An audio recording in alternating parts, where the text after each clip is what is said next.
Estamos nós, de novo, no programa Tecendo a Comunicação Popular e Sindical. Um programa da Teia de Comunicação Popular do Brasil, que conta com o apoio do Núcleo Piratininga de Comunicação e da Fundação Rosa Luxemburgo. Nessa tarde, a gente vai conversar com mulheres corajosas, mulheres que estão na luta juntamente com movimentos do campo no Brasil.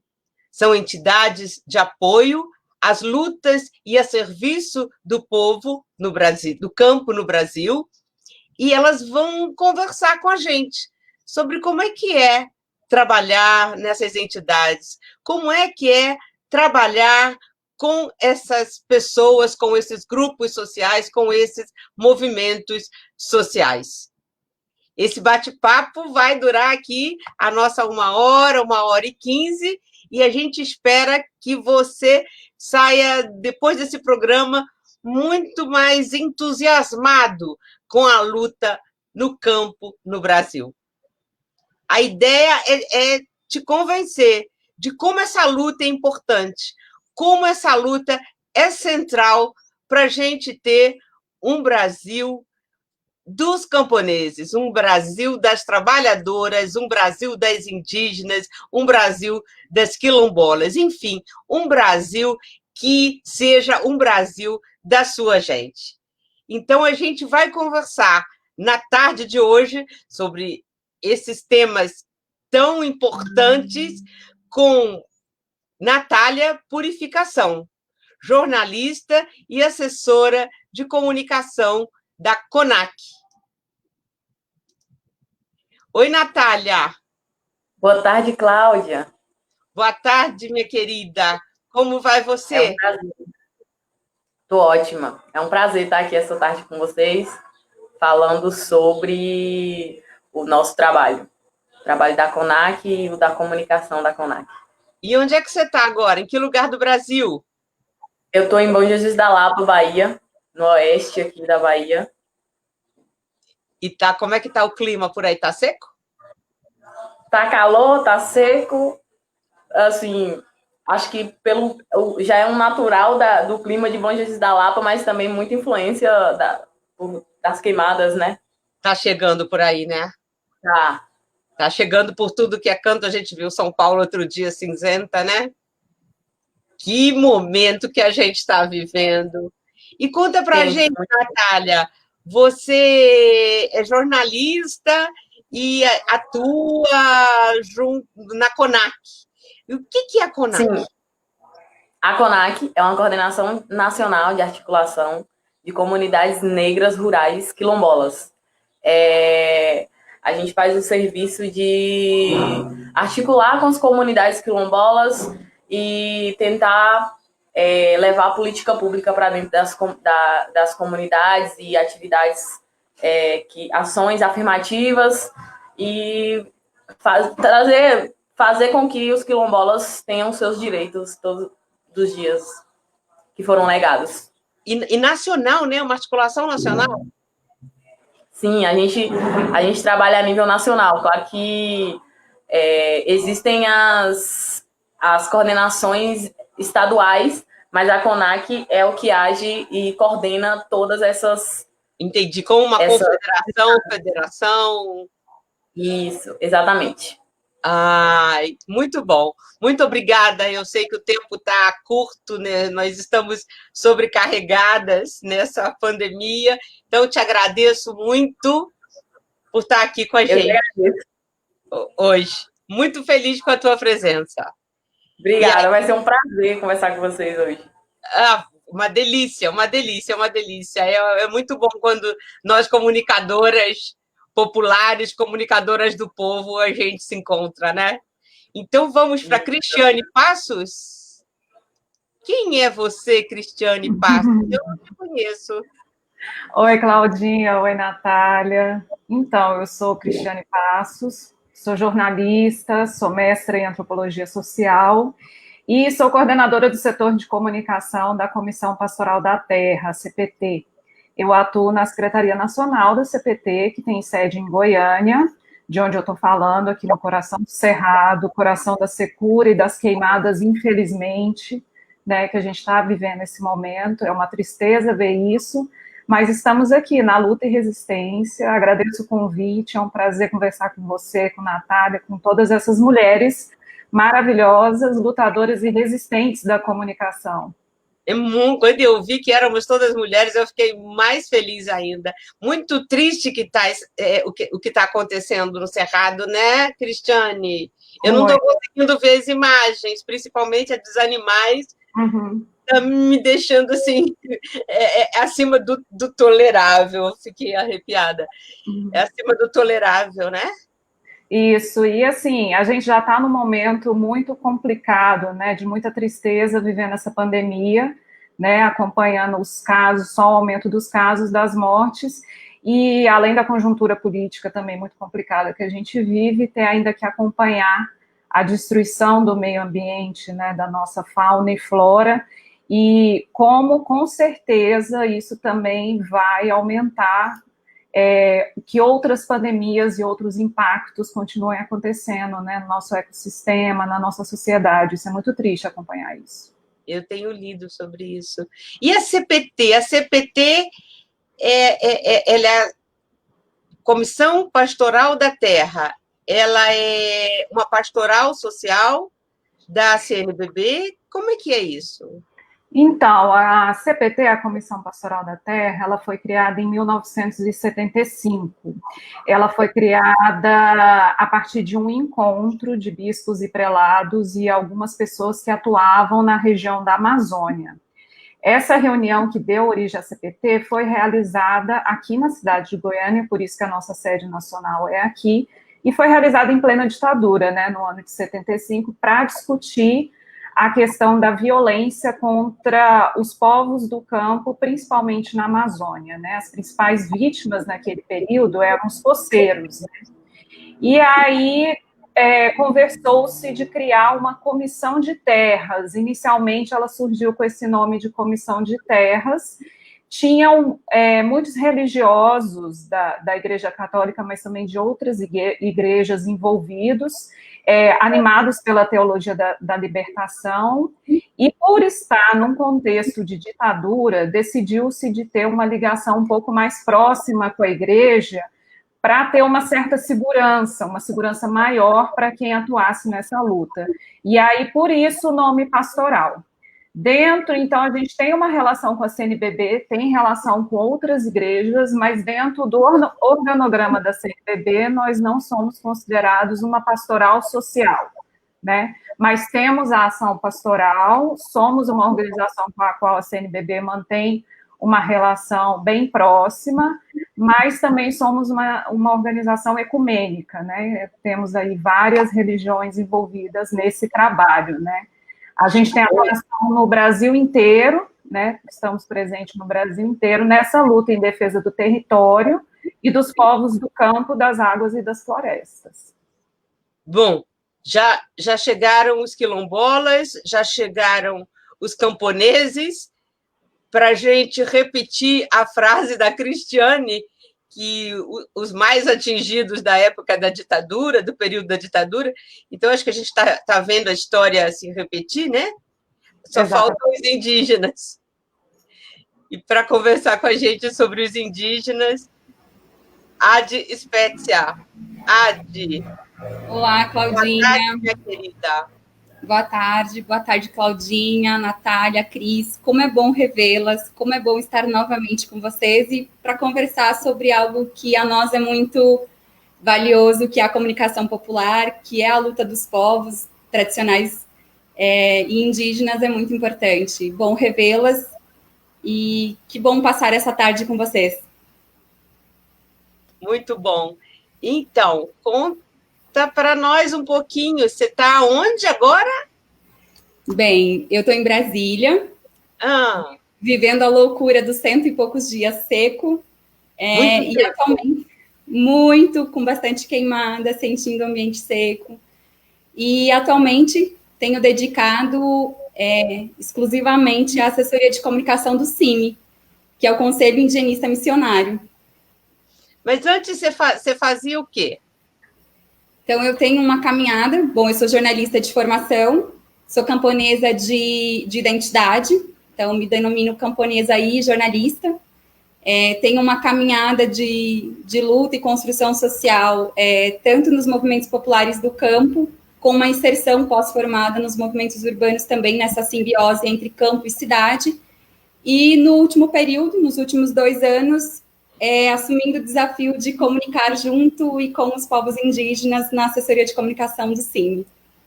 Eu me deparo aqui nas minhas pesquisas, nos meus trabalhos, com textos de vocês.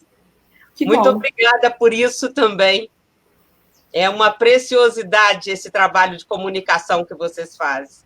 É um trabalho de comunicação, é um trabalho de preservação da memória, né? A gente conta a história, preserva a memória e faz essa comunicação. É de uma importância tremenda. Nossa, é uma alegria estar aqui com vocês. E o CIMI é exatamente o quê? Assim...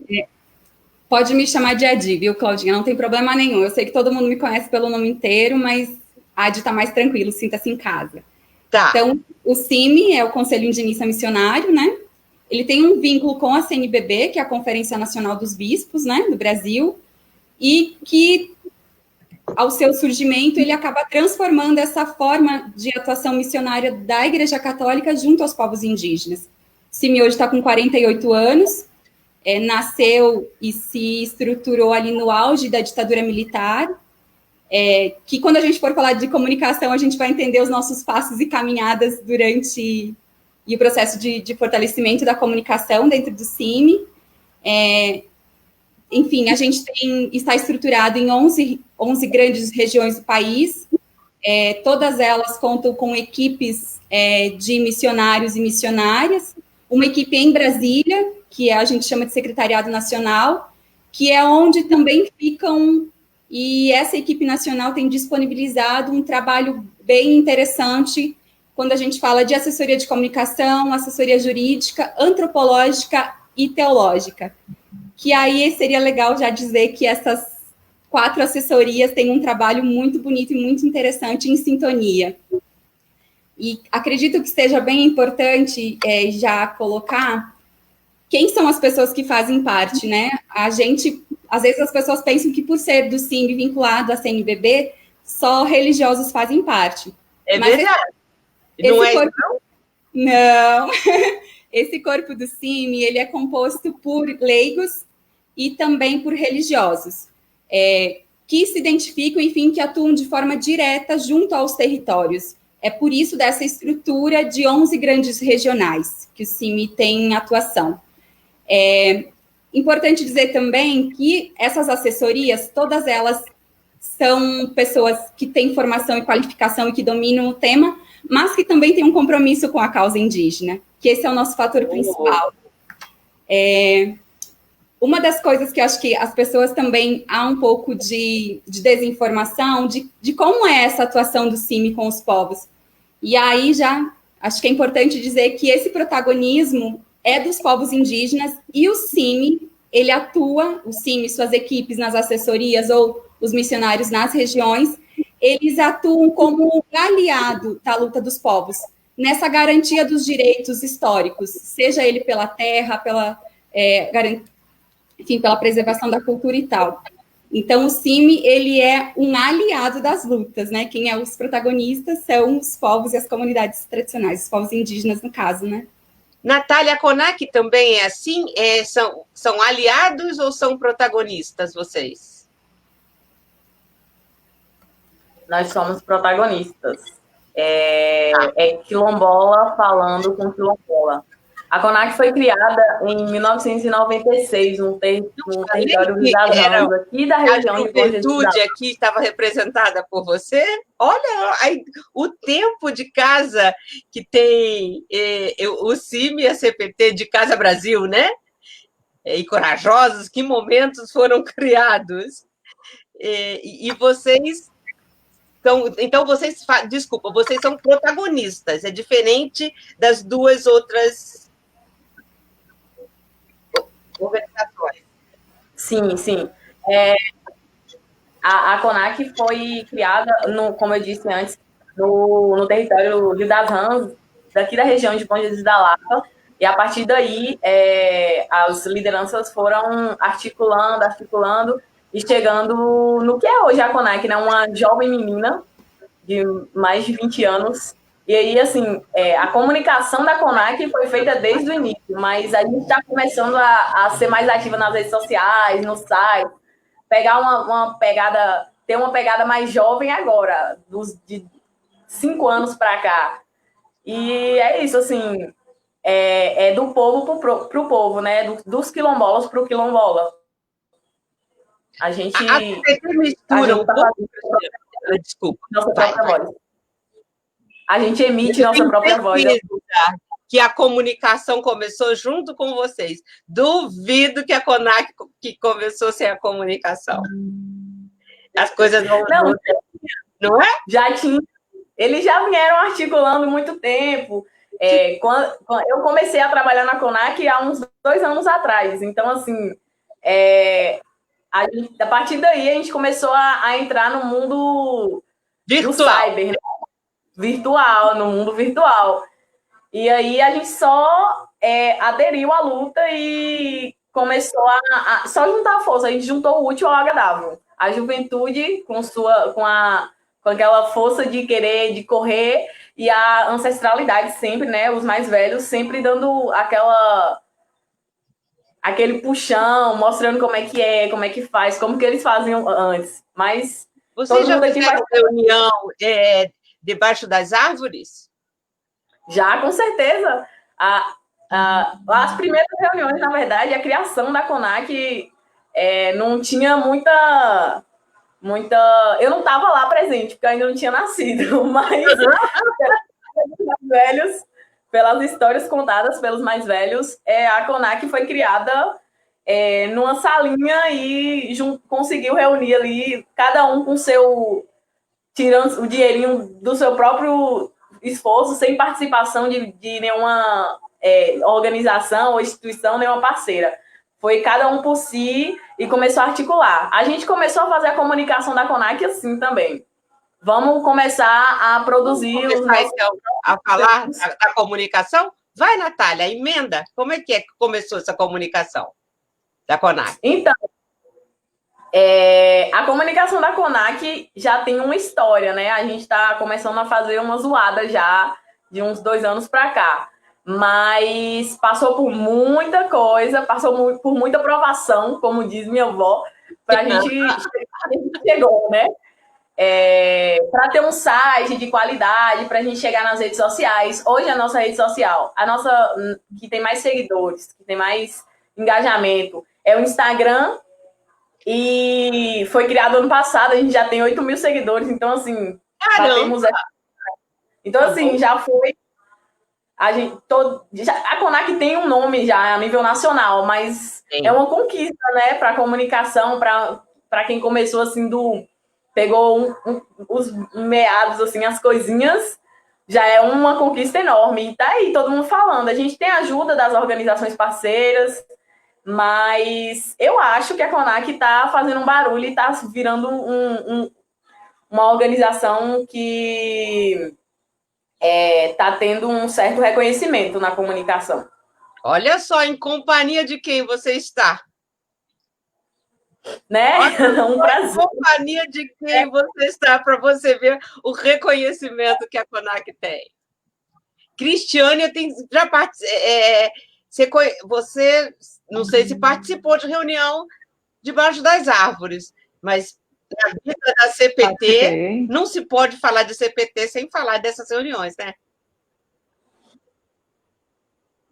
Com certeza. A CPT também, quando ela foi criada, em 75, todo mundo conta, foi num espaço aqui que é ligado à igreja e é um espaço considerado um espaço de luta em Goiânia, mas a ata de criação da CPT foi redigida debaixo de uma mangueira que ainda existe e resiste no mesmo local.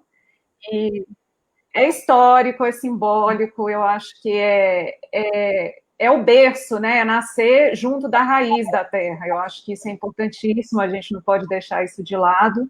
E, assim, pegando o gancho do que a Natália falou, essa luta da comunicação, o que ela diz agora, é uma luta mais organizada recentemente, mas essas são entidades que nasceram a partir da comunicação. São entidades de luta, resistência e denúncia. Então, já na criação, na concepção dessas organizações, a comunicação estava junto, né? Talvez de uma forma diferente, não organizada, não com uma metodologia muito bem construída, né? Mas quando eu lembro a missão da CPT, que está escrita, que ela nasceu para dar voz aos que não têm voz, aos que não são escutados, né? Então, a comunicação está no berço de todas essas organizações, né? E eu sempre acho lindo ouvir as histórias. Estou adorando ouvir a história da CONAC, acho que é importante. A juventude, né? Natália falar. Eu também não era nascida quando a CPT foi criada, mas a CPT já é uma organização um pouco mais antiga, né? É mais fácil falar isso. Mas a Natália é tão jovem, né? Assim, está começando aí, ela falou 2 anos, eu estou há 15 anos na CPT, né? Então já tem um tempinho que já denuncia, né? Cristiane, a gente se conhece, acho que há um tempinho também, né? Eu fiz os cursos do Núcleo Piratininga, eu fiz 2 ou 3 cursos do Núcleo no Rio de Janeiro. Eu lembro, tinha as vagas da CPT, as vagas da CPT. É isso. Então, você quer falar alguma coisa mais da comunicação do CIMI? Como é que é isso? Surgiu, como é que a comunicação surgiu agora? Estou brincando com você. O microfone, a frase mais falada, né? Descobri, estou vivendo ela agora, que eu que repito para as pessoas, liga o microfone, agora é minha vez. Para ver como é que a comunicação é uma via de mão dupla, e ela não é de hoje, não é? Então, assim como quando eu coloco que eu tenho 2 anos de comunicação, de assessoria de comunicação do CIMI, isso não quer dizer que a comunicação do CIMI tem 2 anos. Para vocês terem ideia, a primeira forma de comunicar, o primeiro material de comunicação do CIMI foi publicado, rodou o mundo, com 5 meses que a instituição foi fundada. Que material foi esse? Foi o Mundo que Nos Rodeia, que hoje a gente chama de Mundo que Nos Rodeia, que é o nosso boletim. Ele tinha até hoje. É magnífico essa história. Eu agradeço muito o convite, porque me fez viajar pela história da comunicação do CIMI. Eu estou anotando tudo. Eu posso te mandar depois, pode ficar tranquila.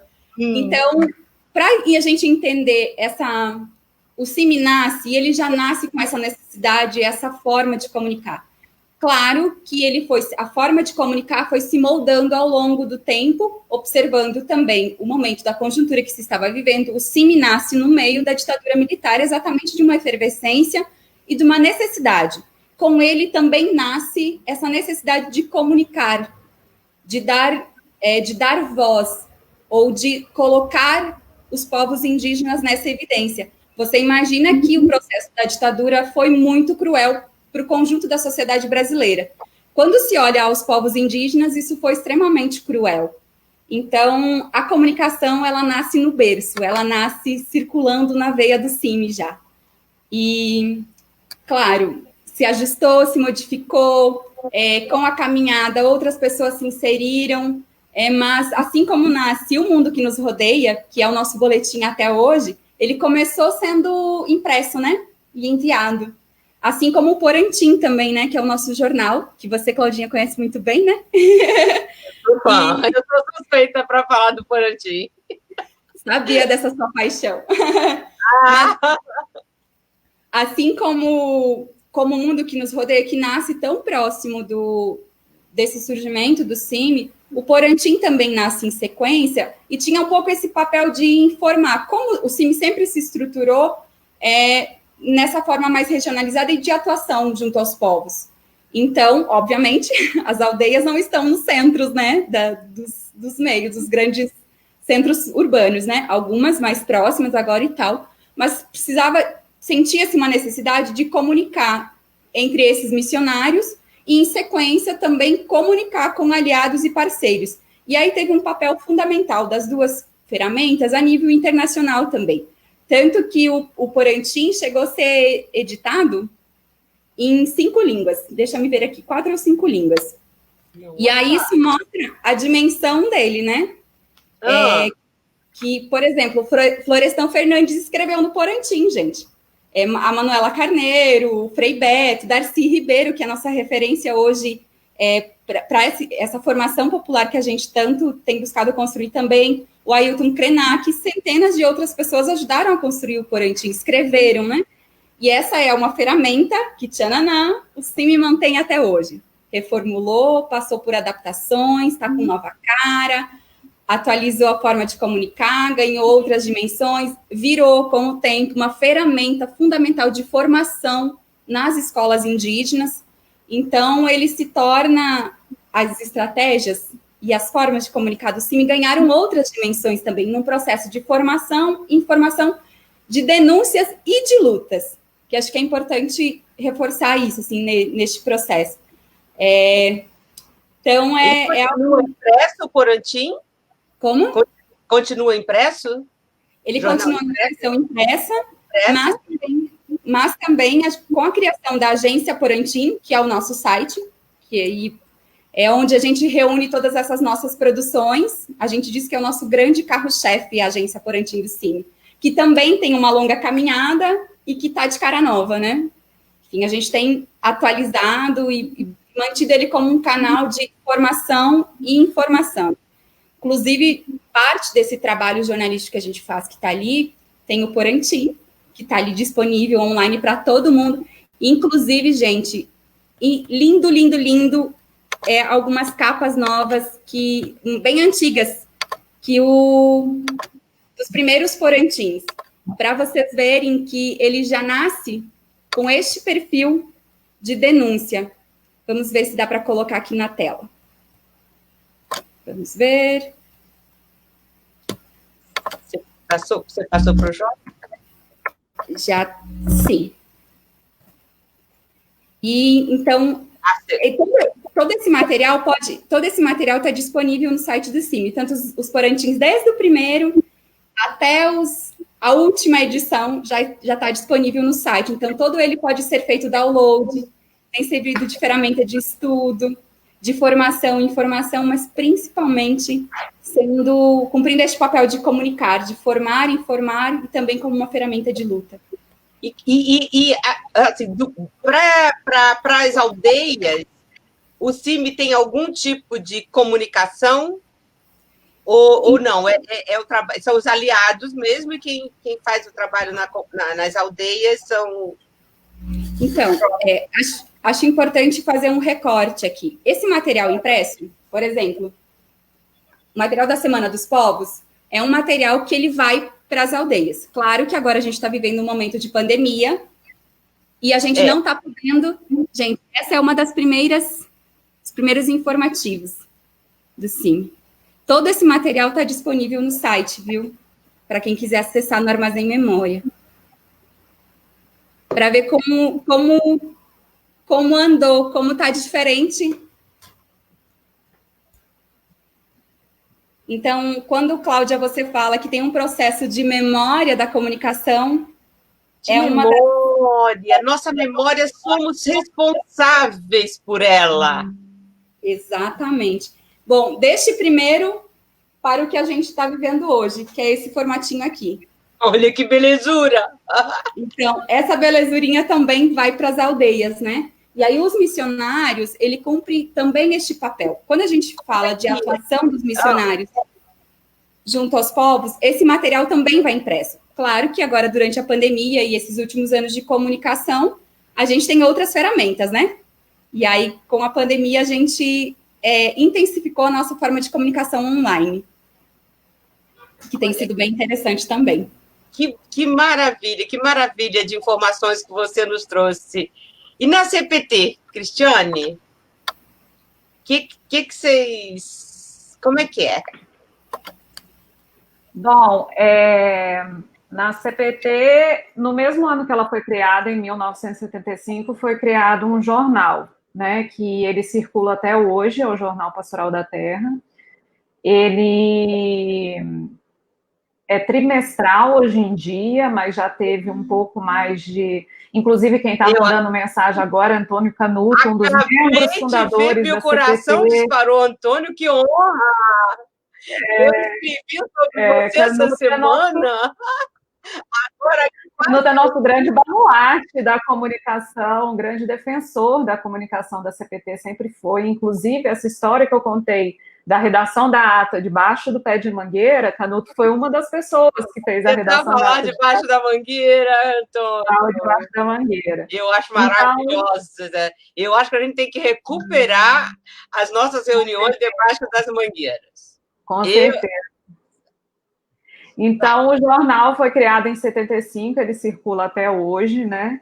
Ele é enviado para todos os nossos regionais no Brasil, que a gente chama, né?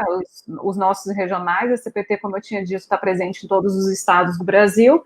E a gente tem os regionais, que geralmente têm uma sede na capital dos estados, e temos equipes de base, né? Então, esse material é enviado tanto para os regionais quanto para as equipes de base, para eles trabalharem também com as comunidades que eles acompanham. Então, esse material sai daqui de Goiânia, vai para os nossos regionais, vai para as comunidades e também vai para alguns assinantes. Nós temos alguns assinantes e algumas pessoas fora do Brasil também que recebem esse material. Além dele, nós temos também, que é um dos materiais mais conhecidos da CPT de comunicação, que é o relatório Conflitos no Campo Brasil, né, que ele é feito desde 1985, é produzido a partir do registro dos conflitos no campo em todo o Brasil.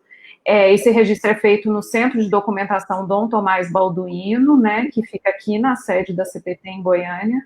É um trabalho histórico, é um acervo único no mundo, esse tipo de material é único no mundo. Isso eu não sei. Ele é o único no mundo, é o maior que temos no Brasil sobre os conflitos no campo, né?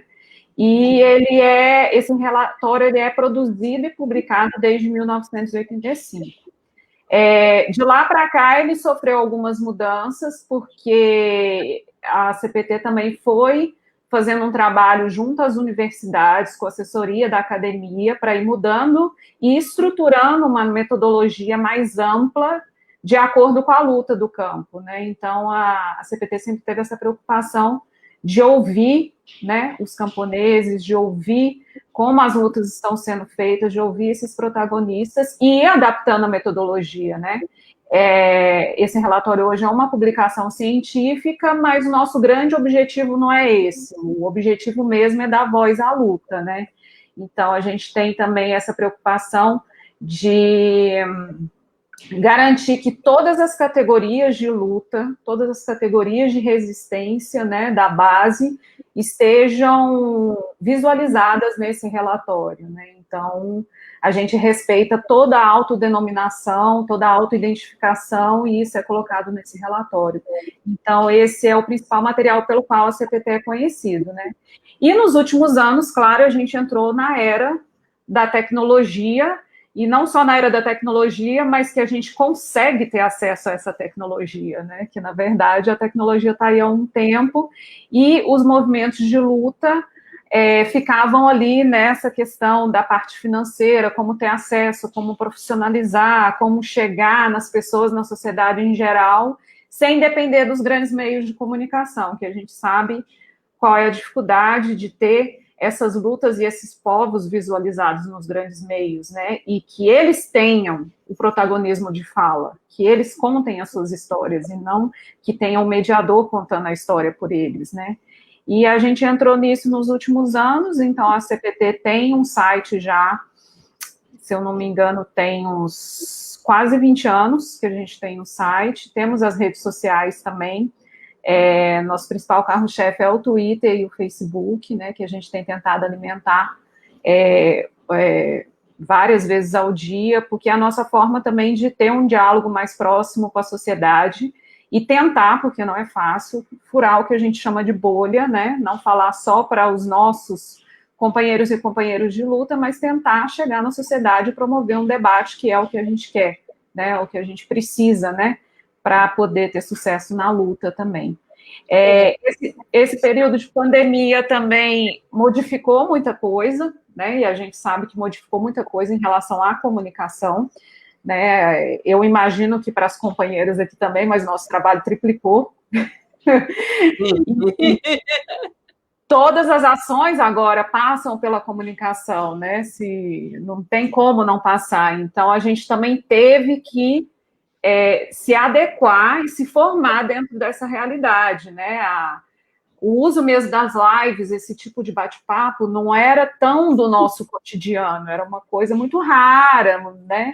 E agora virou totalmente o nosso cotidiano e a gente teve que se adaptar a isso dentro das condições também das restrições de tecnologia, acesso a sinal, né? Que tem tantos os agentes da CPT quanto a base, né? Que a gente acompanha, né? Mas aí a gente está nisso. A gente tem o nosso programa Quintas Resistentes, que vai ao ar toda semana às quintas-feiras. E nós tivemos problema de conexão exatamente com da tribo Suruí. Eu não me lembro o nome dele, o primeiro nome dele agora, que vinha falar para a gente sobre a questão do indígena e da ditadura, uma expectativa tremenda, a gente conseguiu começar e caiu. Conseguia começar e caía. E foi difícil. E semana passada foi com o Luiz Villanova, lá de Buriticupu, da base da CPT, né? Que ele falou, olha, a internet não está dando, eles vão instalar essa semana aqui na rua. Então, vocês têm esse problema de internet, né? E aí e são tantas coisas a gente conversar sobre a internet, né? São tantas coisas, nossa! Mas vamos lá. Natália, você quer falar um pouquinho mais sobre a comunicação de vocês? Que eu quero pegar uma fala da Cristiane e mostrar um videozinho. Eu queria que vocês vissem esse videozinho e comentassem esse vídeo de acordo com a realidade de vocês.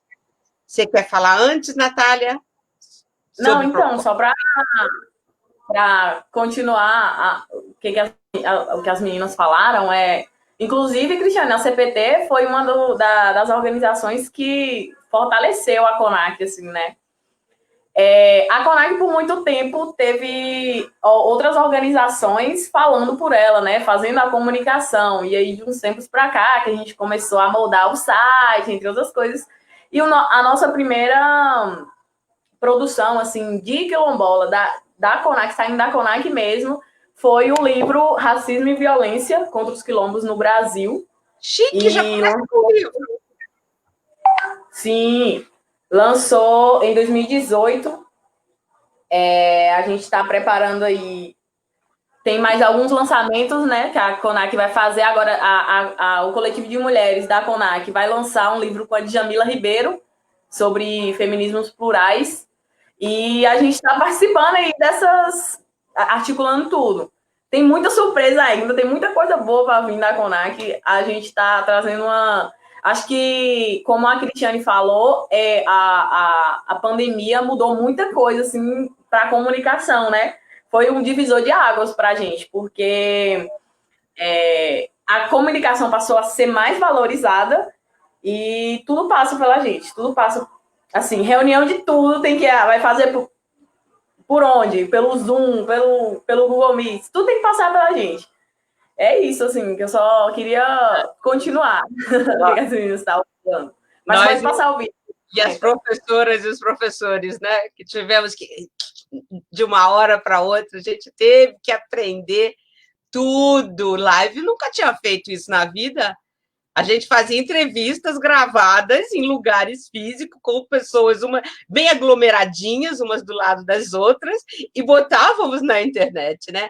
Esse ao vivo não eram as transmissões ao vivo que a gente fazia, esse formato de entrevista ao vivo não era comum. Mas eu tenho uma notícia para vocês. Vocês sabem que em 2 favelas aqui do Rio, no complexo de favelas da Maré, E na Rocinha, 2 jornais que tinham parado de circular, 2 jornais comunitários, populares, que tinham parado de circular, voltaram essa semana. Olha, que notícia boa! Eu fico... Falei, gente, como vocês me ensinam quando o povo está dizendo não tem mais que fazer jornal impresso, não tem mais que jornal impresso.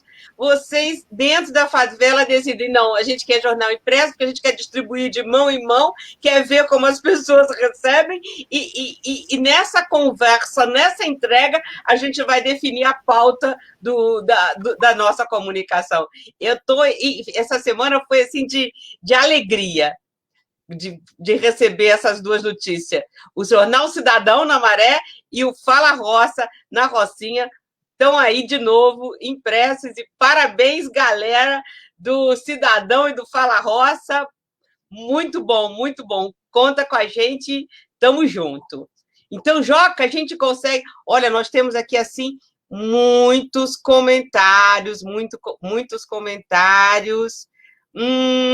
A Juliana está fazendo uma pergunta assim, Natália, você pode falar um pouco mais sobre como você percebe a cobertura da mídia privada sobre as comunidades quilombolas e como vocês têm conseguido chegar nas comunidades para levar informações sobre a Covid? A segunda parte da pergunta da Juliana, a gente deixa para depois. Mas a pergunta que eu estou fazendo para vocês 3, nesse momento, após a gente ver esse filme, é essa pergunta da Juliana. Como cada uma de vocês podem falar um pouco mais sobre como vocês percebem a cobertura da mídia privada sobre os quilombolas, os sem terra e os indígenas? Vamos lá? Tá sem som, Joca? Eu boto o som aqui? Eu vou botar o som aqui, peraí.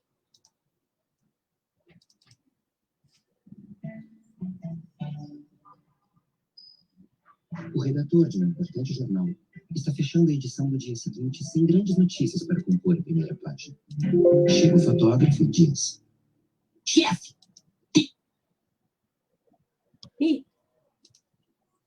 Tá aí. Acho que é melhor voltar. Joca, você consegue?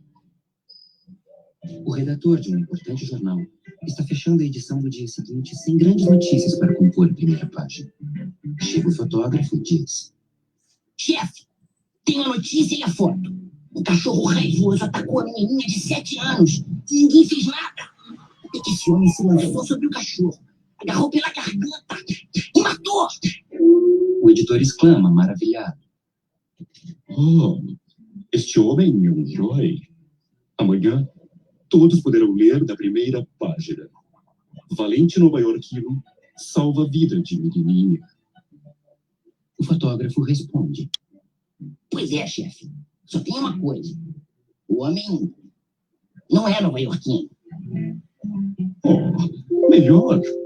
Será então um valente americano salva a vida de uma menininha. O fotógrafo sem jeito diz: bem, chefe, ele é árabe. No dia seguinte sai o jornal. Extra! Terrorista árabe massacra de maneira selvagem cachorro americano de raça pura. Extra!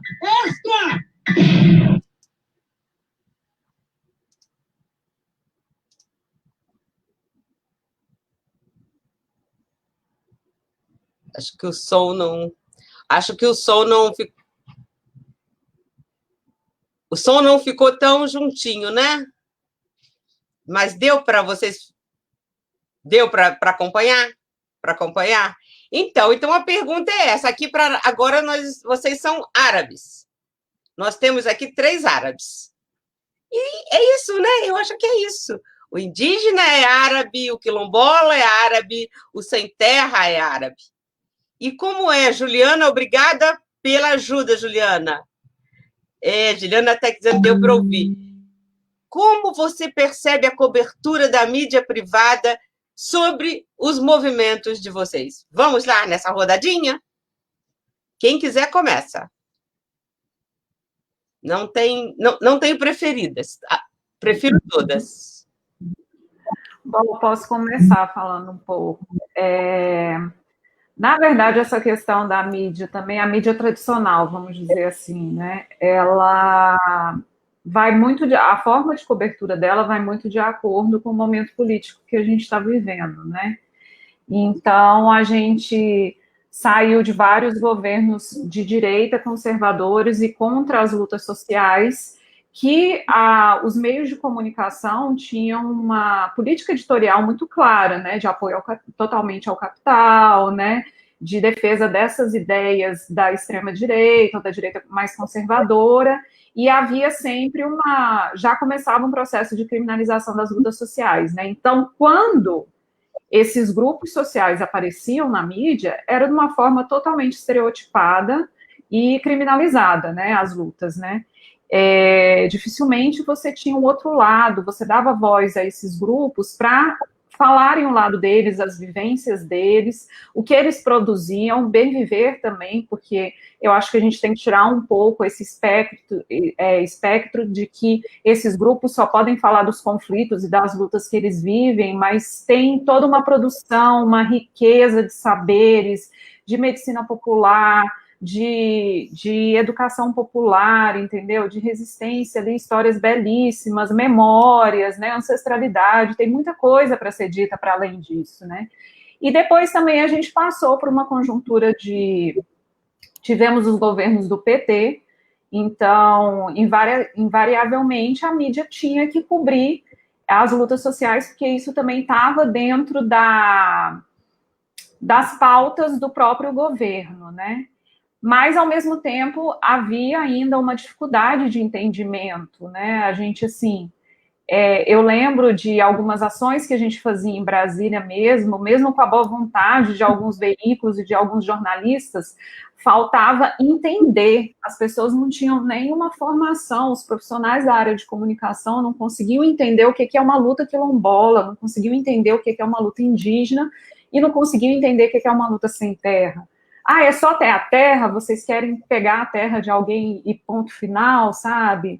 Então, eu acho que foi um momento também que as produções de comunicação dessas organizações tiveram um crescimento até para ter esse lado didático, né, de acompanhar essa grande mídia, de tentar mostrar para eles, de mostrar um outro discurso por seus veículos próprios que foram criados, mas também de assessoria, né, de assessoria a esses grandes veículos para explicar tanto para eles quanto para a sociedade o que se estava falando, né? Quando você fala na luta pela terra e reforma agrária, você está falando de alimentação saudável, que é interesse de toda a sociedade, não é interesse de uma corrente política ou do grupo que está ali na luta, é interesse de toda a sociedade, né? Então, eu vejo também que foi um período que a gente teve um crescimento muito grande dessa parte de comunicação desses grupos, de atentar que, ok, além da gente querer a nossa voz, da gente criar os nossos veículos, a gente tem que ter esse diálogo com a sociedade também através dos meios tradicionais, se a gente tiver uma maior incidência agora, para explicar as nossas pautas, né? E aí eu vejo que teve um crescimento muito grande. E foi um período também que a gente começou uma segunda discussão, que foi a questão dos formatos, o nosso formato de comunicação, a nossa estética de comunicação, né? Porque no início, quando a gente começou a ver essas organizações desenvolvendo seus setores, profissionalizando, tendo acesso a equipamentos, a gente percebeu que a gente estava reproduzindo uma forma de comunicar dos grandes meios, porque era o que a gente foi criado a vida toda assistindo, né? E eu acho que isso foi, assim, uma virada de chave, essa discussão de estética. Vamos discutir a estética, qual estética que a gente quer? A gente quer fazer um jornal igual ao tradicional, a gente quer fazer um programa de rádio igual ao tradicional, a gente quer fazer um vídeo igual ao tradicional, a gente quer criar a nossa estética, né? A nossa beleza, né? O nosso formato e tudo. E eu acho que isso, assim, é uma discussão que vem até hoje, eu costumo muito trazer isso na CPT, essa questão dos formatos. Às vezes eu vejo o pessoal muito animado, vamos fazer uma revista, né, vamos criar uma conta no Instagram, Aí eu falo, sim, mas a gente, para que a gente quer isso? A gente quer conversar com o quê? A gente quer com quem? A gente quer mostrar o quê, né? Então, começou-se a discutir formatos, né? E hoje, nessa conjuntura política difícil, né, complicada, opressora, que está acabando com todas as conquistas dos últimos anos dos grupos e tudo mais, assim, é uma avaliação que eu faço muito dentro da CPT, a gente está voltando para uma forma de comunicação, denúncia, do período da ditadura, né, de quando essas organizações que aqui estamos, algumas delas surgiram, que é a denúncia internacional. A gente tem que partir para a denúncia fora daqui para tentar reverberar aqui dentro no Brasil, né, porque a gente está aí com um conservadorismo que está atingindo os grandes meios também. Então, assim, se naquele período, o Canuto mesmo fala muito isso, né, na década de 70, ele lá com Dom Pedro Casaldáliga, em São Félix do Araguaia, ele falava, tinha um conflito com poceiros eram mortos, eles tinham que pegar um avião até Goiânia e fazer passar acho que era telégrafo, para fazer a denúncia na Europa, e aí lá sair num grande veículo de comunicação para haver uma pressão política sobre o país. Era Como assim que se fazia. Repetir nesse momento, né? Isso, então, nesse momento também, porque sem diálogo com esse governo, com os ministérios, até mesmo com o Congresso, né, a gente vai fazer as denúncias e a pressão de que forma? E aí é internacional, e o que a gente está vendo, eu sempre digo, a revolução vai vir do povo, não vai vir de cima para baixo. Quem está fazendo isso são os povos indígenas, a gente vê isso, eles estão fazendo uma corrente mundial de denúncia e pressão, porque sabem que o diálogo com esse governo não é possível, né? Então, é a forma de comunicação, essa comunicação denúncia que tem nesse momento, nessa conjuntura política, é essa pressão internacional, né? Então, assim, já me senti muito tocado nesse assunto. Natália, agora eu vou escolher você, porque, afinal, a pergunta foi dirigida a você. Como você percebe a cobertura da mídia privada sobre as comunidades quilombolas? E nós temos uma pergunta muito interessante do jornalista e também antropóloga Cristiane, Moisés Ramalho, que eu vou deixar para daqui a pouquinho, e a gente vai encerrar com essa pergunta do Moisés, que eu acho que ela é decisiva para a gente pensar o Brasil. Mas antes, Cristiane, Natália, respondendo a Juliana. A gente pegou carona na pergunta da Juliana. Vou falar diretamente para a Juliana. E para todo mundo também, né, que está escutando. Eu gosto de racializar um pouco assim, as coisas. Não é só a mídia privada. É a mídia privada tradicional e branca, que entrava nas comunidades, que tem esse acesso às comunidades quilombolas, fazem seus estudos e suas pesquisas e escrevem sobre nós como sim, como devem, né? É por isso que agora que eu falo que a CONAC, a nossa comunicação está fortalecendo muito, porque assim, nossa equipe hoje só é de quilombola. A gente fala quilombola falando para quilombola. Por muito tempo a CONAC precisou de uma ajuda para estar nos meios de mídias tradicionais, e por muito tempo essas mídias tradicionais privadas e brancas entravam lá e, tipo assim, tinha uma visão de como se a gente estivesse entrando num parque de espécies diferentes, e aí eu olhava, nossa, o quilombola, e aí ele escrevia bem como... Você sentia isso? Você sente ainda, Natália, essa sensação de que está no zoológico, de que está diante de uma coisa diferente, não de uma pessoa? Eu acho, assim, muita gente ainda não sabe nem o que é quilombola, e a gente está começando a falar agora. Esses dias eu escutei uma famosa perguntar numa live sobre o que é quilombola e deram uma informação errada. Agora não. Agora a gente está falando por nós mesmos. Nós somos 6 milhões de quilombolas pelo Brasil. A gente faz comunicação interna também, porque antes da CONAC começar com suas atividades, já existiam as rádios quilombolas, as rádios comunitárias, já existiam os canais, já existiam as outras organizações internas. Então, assim, eu percebo que a cobertura da mídia privada e branca animalizava os nossos povos, né? Sempre animalizou, na verdade. A gente está tentando desconstruir isso e falar por nós mesmos, mas é a minha verdade, na verdade. Né? É o que eu vejo. É o que eu vejo. Você sente, né? Não, a gente sente aqui também nas favelas do Rio, a gente sente também. Não que eu sinta, mas obviamente que eu sinto porque estou ao lado. Mas as pessoas falam, parece que vocês vieram aqui para olhar, para ver. O que vocês vieram fazer aqui? Né? O que vocês vieram fazer? E o pior é que assim, a gente não vê o resultado, né?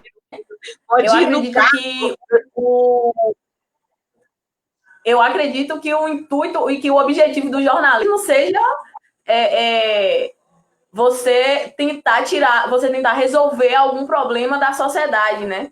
A falta de informação nos leva, vai andando para outros problemas. Então, assim, se a gente aceita, se a gente deixa a mídia privada e branca entrar nas nossas comunidades, é porque a gente quer um resultado, é porque a gente quer ver a mídia branca falar também para os grandes governadores, para os grandes governantes, para fora do país, para quem a gente ainda não alcança, para quem a gente ainda não consegue falar cara a cara.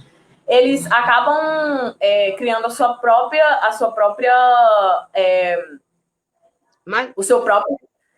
testemunho do que foi ali, como se estivesse entrando num território totalmente inanimado, como se fosse fora do país, como se não fosse uma coisa assim como se não fosse gente mesmo, desumanizada, e criam suas próprias narrativas.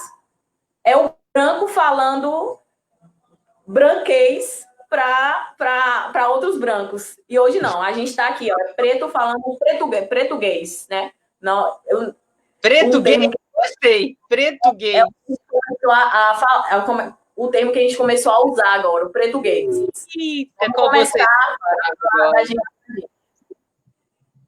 Juventude de luta, não tem nada mais bonito de a gente ver. Nada mais bonito de a gente ver é juventude lutando. É a sensação assim de que, epa, deu certo. E você, Adi, o que o CIMI tem a dizer sobre isso? Os indígenas, como é que é? Vamos nós lá de novo. A cobertura da mídia privada sobre as comunidades indígenas. Então, é bom quando a Natália fala que a gente protagonizando, isso é gostoso de ouvir, né? A gente sente que essa construção de comunicação popular, ela está indo para um caminho que ela deveria seguir. Quando a gente esse desafio de como a mídia vê os povos indígenas, para o CIMI, assim como eu falei que o Porantim nasceu, que o mundo que nos rodeia nasceu, que também neste período nasceu a proposta de rádio do CIMI, né?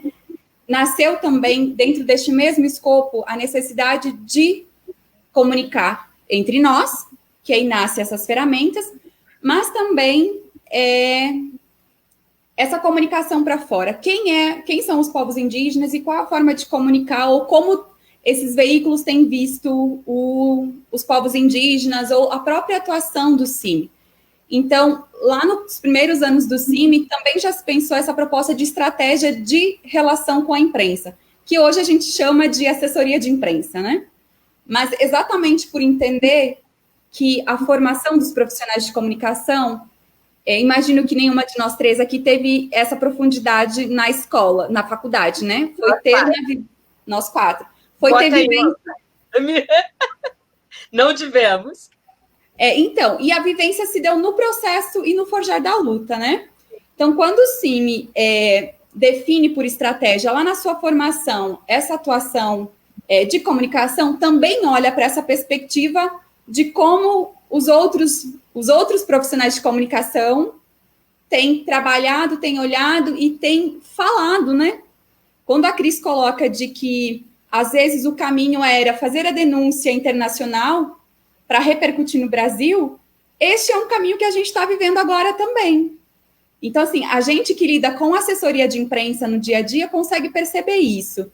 Então, o CIMI, lá no seu início da sua fundação, traz isso como uma preocupação e começa, aos poucos, fazer um trabalho com os jornalistas. Primeiro com aquele profissional que se identificava com a causa, ou que tinha uma proximidade, e isso foi se intensificando, foi se aperfeiçoando. Então, um trabalho muito de formiguinha e também com um processo e uma caminhada histórica. Exatamente porque a construção da imagem dos povos nestes veículos era totalmente deturpada e totalmente fora do real, né?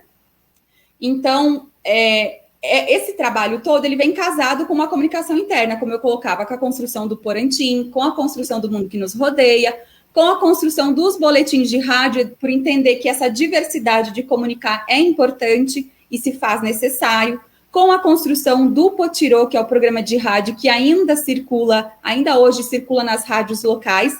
Quando você me perguntava como é que a comunicação do CIMI chega aos povos, eu diria que ela chega de impresso, que ela chega em áudio, que ela chega em vídeo, que ela chega em WhatsApp, que ela chega pelas redes sociais, e hoje o CIMI tem uma inserção no Facebook, Instagram, Twitter, YouTube, e tem novidades chegando aí também nas próximas semanas, nos próximos meses. Então, esse conjunto... Em dezembro, para um grupo grandão. Exatamente. Então, a gente tem uma diversidade de comunicar. E esse trabalho de assessoria de imprensa, ele passa por este entendimento. Porque a gente também entende que o profissional que vai trabalhar, precisa trabalhar com o tema indígena, ou que faz essa opção, ele não teve essa formação. Então, isso começa ainda lá na ditadura militar. E eu fico aqui imaginando o que seria fazer assessoria de imprensa durante uma ditadura, né? Então, essa perspectiva, ela vem dali, né, desse trabalho. Hoje, o que a gente faz hoje? Exatamente por observar essa limitação. Todo o conjunto da nossa equipe, hoje nós somos em 5, cada um assume uma tarefa específica, mas todos compreendem e atuam neste conjunto. Quando eu colocava que o CIMI tem uma simbiose muito interessante entre as suas assessorias, a sua estratégia de luta e a comunicação, isso é muito real e muito antiga. Então, esse conjunto da equipe, ele atua sempre nessa perspectiva de dar visibilidade à diversidade, às realidades, que é lá onde se faz e se forma também os processos, as lutas dos povos, além dessa denúncia, então, da violência e as violações dos direitos.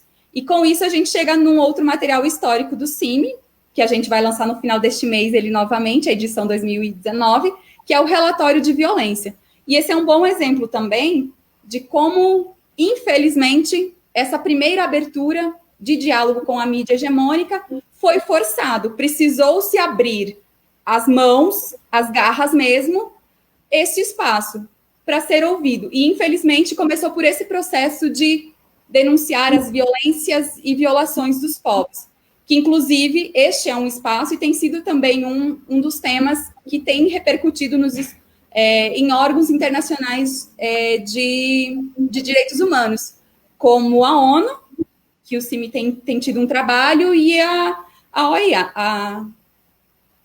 Então, foi necessário, infelizmente, por esse processo de violência.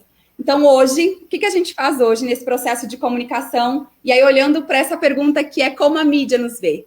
Exatamente por essa deficiência que o CIMI tem procurado na sua assessoria de imprensa, também fazer uma mediação entre esse profissional de comunicação que gostaria e que tem que trabalhar ou que recebeu essa pauta, porque às vezes nem sempre são eles que conseguem inserir essa pauta nos seus veículos, né? Então, a gente dá esse suporte. E o que a gente faz? Coloca esse povo em contato com as lideranças indígenas, ou seja, as lideranças é quem falam. O CIMI é essa ponte, esse mediador. Então, de um lado, a gente coloca os jornalistas que gostariam de falar com os povos e um processo que também é uma via de mão dupla, né? Quando os povos têm as suas denúncias e também as suas pautas positivas, digamos assim, para comunicar, a gente faz esse caminho inverso. Então, a gente costuma dizer, dentro da nossa assessoria de comunicação, que o trabalho de imprensa tem essa via de mão dupla, porque a gente entende que é assim que ele tem que ser, não só de uma ponte ou de outra. Então, a gente encontrou um caminho que seria interessante. Nós mesmo do núcleo, quando quisemos um indígena que falasse da ditadura, da repressão aos indígenas sofridos pelos indígenas durante a ditadura, a gente procurou quem? O CIMI. Então, quando eu colocava ali no comecinho que o CIMI, ele é um potencializador, ele cumpre esse papel, essa atuação, ela se dá lá nos territórios, ela se dá nas suas instâncias jurídica, de comunicação, teológica e também de relações no seu dia a dia, é neste caminho. Então, assim como as relações são construídas com este cuidado, o processo de comunicação também é. Porque é isso, diferente da CONAC, diferente do trabalho que a Natália faz, nós do CIMI temos um outro perfil de atuação, que neste grande bojo busca esse mesmo caminho, que é fortalecer a comunicação popular, trazer os povos para falar e tal. Então, quando... Não, e a comunicação dos movimentos populares, a comunicação sindical, a Natália falou, nós estamos conversando com a Djamila, né? Nós estamos, a gente faz a comunicação, eu fui jornalista de sindicato quase 30 anos, mas não fazia nada sem conversar com o Diese, com os economistas, não fazia nada sem conversar com os historiadores para saber a memória, se os bancários têm 6 horas, uma jornada de 6 horas, qual é a luta que gerou essa jornada de 6 horas? Eu acho que essa interligação com os outros saberes, né, é muito importante. Cláudia, com permissão. Desculpa. Que o nosso tempo já começa, a gente vai começar a caminhar para o final. Ainda temos tempo. Mas eu quero, assim, faço questão de ler aqui, de agradecer a participação, muito obrigada, uma participação super bacana. Nós temos uma fã em Maringá que se chama Aline Luz, e ela participa de todos os programas da AT e diz: precisamos aprender com as mulheres comunicadoras. Obrigada, Aline, minha querida. O Bruno, grandes comunicadoras, dá um abraço para nós todos. Joca Madruga também. O Moisés Ramalho, primeiro comentário, está aqui com a gente desde cedo. Comunicação que transforma seres humanos. Olha só, já dizia o mestre Paulo Freire, ele continua. Kátia Marco, Mulheres Guerreiras. Nós estamos impressionando aqui 4, hein? Nossa, que pelotão. A Kátia Marco, Mulheres Guerreiras. O Bruno, de novo, interessante percebermos o quanto a comunicação é vital para a atuação dessas entidades. Isso eu não tenho a menor dúvida. Sem a comunicação, uma comunicação muito ligada ao povo, porque a gente tem uma diferença, né, na nossa comunicação. Se vocês me permitem um comentário, nós fazemos comunicação com participação, né? A nossa comunicação não é uma comunicação para alguém, é uma comunicação de alguém para alguém, que esse alguém é o mesmo alguém. Então, a gente escreve para a gente mesmo, a gente produz para a gente mesmo, a gente se alimenta, e nisso a gente vai alimentando a nossa luta. Obviamente que tem esse espaço, essa parte importantíssima, que é a disputa de ideias e de se tornar referência, como vocês se tornaram. Não duvido que tenha um jornalista, uma jornalista, tem que ser muito estranho para não levar a sério o relatório da CPT, o relatório do CIMI. Vocês desculpem, eu esqueci o telefone ligado, mas acho que ele vai desligar, né? Está atrapalhando muito? Não? Então tá ótimo. Então a gente vai agradecer a participação do CIMI, a equipe de comunicação do CIMI, manda um abraço, eba! O Antônio Carlos ainda está no Porantim?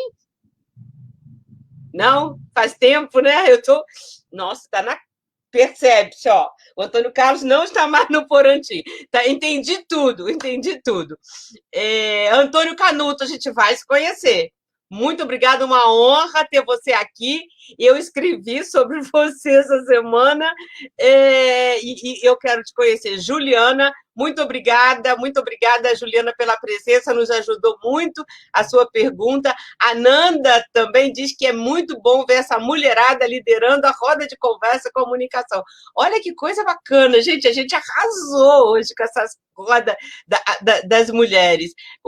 A nossa teia divulga o Jornal da Pastoral, divulga o dossiê dos conflitos no campo, a Thaís comenta que os avanços da comunicação nas organizações e movimentos sociais foram grandes e notáveis, mas ainda existem muitos desafios. Ela quer saber, na opinião de vocês, atualmente, quais são os principais desafios? Por favor, eu acho que vocês têm que prestar atenção nisso aqui. Gente, a pergunta é grandinha. Na opinião de vocês, quais são os principais desafios enfrentados hoje e o que pode ser feito para a comunicação ser ainda mais efetiva? E a gente vai ligar a pergunta da Thaís com a pergunta do Moisés. O Ed, abraços para nós todos. O Bruno diz que a CONAC chegando. A Juliana, já demos a pergunta. E aí o Antônio diz que a grande mídia se empenha em invisibilizar o que é quilombolas, indígenas e camponeses. Eu concordo totalmente. Somos os árabes. Juliana, perfeito. Natália, um elogio. Pretoguês, Lélia presente. Entendemos aqui, tem mais duas mensagens do Moisés. Ele está muito preocupado com a questão da terra no Brasil. Claro que a terra aqui nas Américas tem cor e tem raça. Ela não é negra e muito menos indígena. Desde esses marios passando pela lei das terras e perpetuando pelo Estatuto da Terra. Cíntia Maga, muito aprendizado e reflexão nas falas de vocês. Ou seja, parabéns para nós. E aí eu queria, para a gente encerrar essa nossa conversa de hoje, uma fala de vocês, livre, que juntasse a pergunta do Moisés, que é a seguinte: vocês não acham que o Brasil só conseguirá resolver sua história, olha como ele é danadinho, quando refundar sua relação com a terra, que é o que une vocês três? Arrepiou. Então, se a gente juntar a pergunta do Moisés, vocês não acham que o Brasil só conseguirá resolver sua história quando refundar sua relação com a terra? Olha que bonito, que é o que une vocês três, e com a pergunta sobre a comunicação nessa história toda. Juntar como é que a comunicação entra nessa pergunta do Moisés, que é a pergunta da Thaís. Pode ser assim? Então, vamos lá. Quem quer falar primeiro? Senão, vamos por ordem alfabética. Vocês decidem. 1, 2, 3, Cristiane. Eu posso começar bem rapidinho para dar tempo para todo mundo falar. Eu acho que essa pergunta do Moisés, o Brasil só vai mudar quando a gente derrubar todas as cercas. Então, são as cercas das terras e territórios, então precisa resolver a questão fundiária, reforma agrária, reconhecimento de territórios, as cercas do conhecimento, as cercas em relação ao latifúndio da comunicação, as cercas em relação às discriminações diversas de gênero, raça, classe social. Então, o que a gente tem que fazer é uma reforma agrária, uma reforma não só agrária em todos os territórios que a gente está inserido. Eu acho que o Brasil só vai mudar, e o mundo também, várias outras partes do mundo, quando a gente derrubar todas as cercas, né? Então, malditas sejam todas as cercas, já dizia Dom Pedro Casaldáliga, né? E eu acho que, indo para o desafio da comunicação, assim, o que eu vejo é que a gente tem que... O grande desafio é aumentar cada vez mais a comunicação popular. Então, educomunicação, comunicação popular, dar nas mãos das pessoas o conhecimento em relação à comunicação, o domínio em relação à comunicação, as ferramentas, e que isso seja democratizado e que as pessoas consigam realmente dialogar entre si, né? Eu acho que esse é o maior desafio que a gente tem, e a gente percebeu isso nas últimas eleições, né? Nessa nova era da internet, dos aplicativos de troca de mensagem e tudo, a gente tem que assumir o protagonismo da comunicação como um todo, né? Então, eu acho que esse é o principal desafio, E a comunicação é, sim, o principal desafio da nova era, né? Para a gente ter aí um processo revolucionário, mudar essa conjuntura política, realmente a gente tem que disputar discurso, a gente tem que disputar narrativa, e o povo tem que assumir isso e tem que falar, né? Tem que colocar sua voz aí, não tem que ter mediação, ele mesmo tem que falar e dominar isso. Então, resumidamente, Próxima, é isso. Quem se atreve? Natália? Pode ser. Então, Moisés, eu super concordo. Inclusive, assim, a CONAC foi criada nesse propósito, né? O grande propósito da CONAC, ou a maior pauta, foi resolver nossas relações com a Terra, né?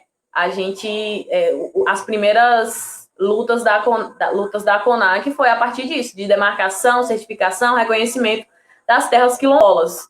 Então, assim, a gente já vem fazendo esse trabalho há mais de 20 anos e a gente já conquistou muita coisa, mas ainda tem muito a caminhar.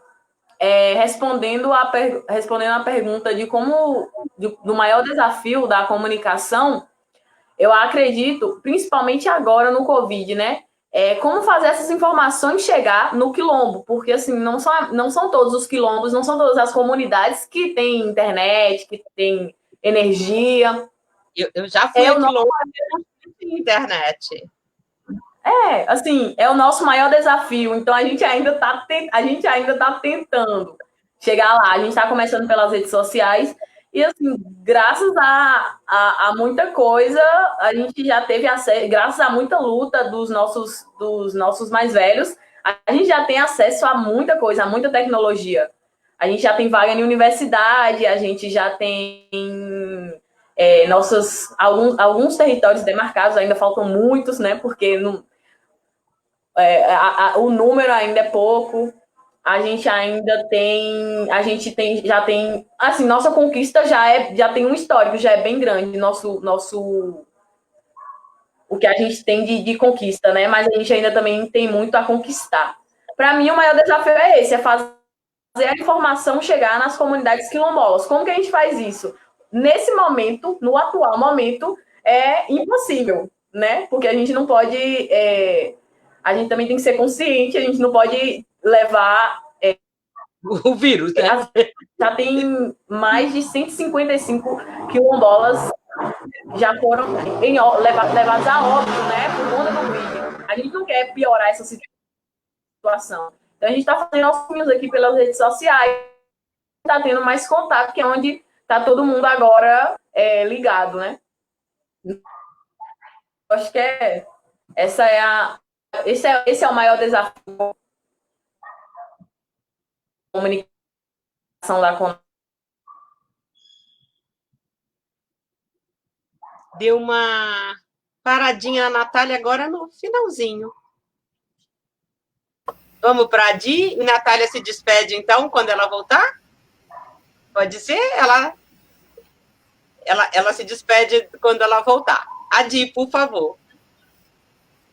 Primeiro, eu gostaria de dizer que me senti muito tranquila em não seguir a ordem alfabética, porque na escola sempre a regra era a ordem alfabética e eu já estava me candidatando.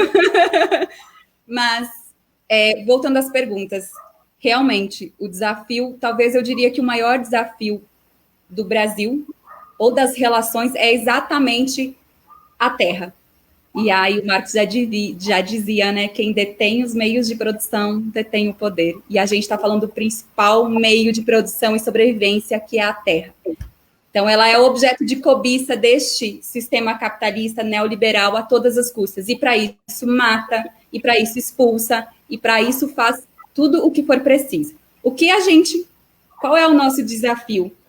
E aí foi gostoso ter essa pergunta, embora é uma pergunta que ela não tem uma resposta, mas ela tem caminhos. Eu diria que ela dá caminhos, que para mim, neste momento, é algo importante, o caminho para se fazer. Que então é romper todas essas relações que aprisionam a terra, né? É garantir aos povos, seja quilombolas, sejam indígenas, sejam camponeses, sejam sem terra, esse direito à terra. O sujeito só é sujeito, esses sujeitos ligados à terra, a qual a gente aqui está dialogando, é parte fundamental à terra. Ele vive da terra, ele é um sujeito, parte dela. Quando a gente tira a terra, a gente tira a essência desses povos. E isso é extremamente violento.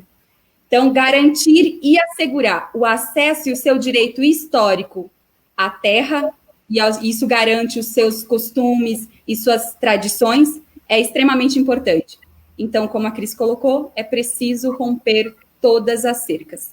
Não tenhamos dúvidas. E não tenhamos dúvidas que esse é um desafio que perpassa por todas as áreas. E a comunicação tem o papel de romper as cercas da comunicação. Então, esse é um desafio que imagino que quem se desafia a fazer comunicação popular já assume este compromisso de romper essas cercas. E aí Agora vou anotar e repetir por onde eu for. Quem faz comunicação popular assume o desafio de romper as cercas. Muito bom. Que bom. E aí eu olho muito para essa nossa atuação, que ela também é militante, porque a gente acredita na causa a qual a gente assumiu, e aí muitos de nós traz aí o anelzinho também, de compromisso com a luta, né? Então, há um desafio que ele é característico e que ele tem sido assumido por comunicadores que fazem essa comunicação popular, que é comunicar de todas as formas e por todos os meios e plataformas possíveis. É preciso, hoje é preciso. A forma da comunicação chegar nos territórios, ela não chega hoje pela internet, ela precisa chegar pelo jornalzinho que foi resgatado, ela precisa chegar pelo rádio, porque as pessoas lá na região escutam o rádio. Então, é um desafio nosso essa diversificação na forma de comunicar. E olhando para este período que tem sido acirrado as disputas, os enfrentamentos e também um processo de repressão, que não vamos ignorar isso, né? A gente já viveu esse período e ele volta. Então, a comunicação tem este desafio de formar, informar e romper essas cercas. E isso é estratégico. E eu diria que um terceiro, e que a gente tem feito e se desafiado a fazer, e que a TEIA cumpre esse papel também, que é a comunicação em rede. A gente já entendeu que não dá para o CIMI só dialogar com os povos indígenas, há que dialogar com este conjunto maior. E aí entra uma outra estratégia fundamental, que é a organização desses sujeitos, a organização política deles. Quando a gente quer fragilizar o nosso inimigo, a gente divide eles. Quando a gente quer fortalecer, a gente organiza. Então, este é um desafio que perpassa a comunicação, que é a comunicação em rede. E que, bem ou mal, a gente tem se desafiado a fazer e tem tido grandes experiências em relação. Que imagino que aí esteja um dos segredos para romper essas cercas, porque quando a gente se junta, o inimigo fica menor. E aí tem um ponto que a gente sempre tem muito presente aqui em CIMI, que a nossa função de escrever, não é só escrever, não é só falar dos povos indígenas ou em nome deles, mas é retratar a questão indígena a partir dos povos e suas organizações sociais. Ou seja, a organização é um fator importante e desafiador neste momento que a gente vive. É por isso que o nosso inimigo ataca as nossas organizações e os nossos sujeitos, as nossas lideranças. E como ataca? E com que força? Com que violência? Por isso mata, por isso estupra, por isso prende, por isso criminaliza e por isso nos desmoraliza. Tenta fazer essa construção de desacreditar as nossas lideranças, as nossas organizações, e esse é um desafio da comunicação. Porque, como a gente colocou, a comunicação, neste momento, se mostrou com uma outra participação, com total e profunda inserção num processo de uma outra sociedade que a gente busca construir, onde nela caibam todos os povos, suas culturas, suas tradições e seus históricos de luta também, porque é assim que a gente se forma. Muito obrigada, gente, muito obrigada. O nosso programa vai ficar por aqui, a gente encerra aqui. Esse é o penúltimo programa. Daqui a 15 dias, nós vamos conversar com jornalistas que fazem blogs, que trabalham em blogs e sites, uma comunicação diferente. Então, a gente vem gente do Maranhão, vem o Joca, de Curitiba, com Terra Sem Males, e vem a Nájila, com os Gerais, de Minas Gerais, e essa é a nossa teia, é a nossa rede se se fortalecendo para enfrentar esses momentos que nós vamos precisar muito. Agradeço imensamente a participação de vocês e mudando a forma de a gente encerrar esse programa, Natália, hoje o encerramento é por sua conta. Você foi saída pela internet, então você termina a sua frase e faz o encerramento do nosso encontro. Vamos lá? É com você. Vamos. Então, galera, eu só queria agradecer mesmo pela participação. Aprendi muito com essas comunicadoras hoje, assim, foi uma grande honra mesmo participar. Estamos aí na luta, vamos construir nossa comunicação, vamos nos unir e avante, né? É isso aí. Tchau!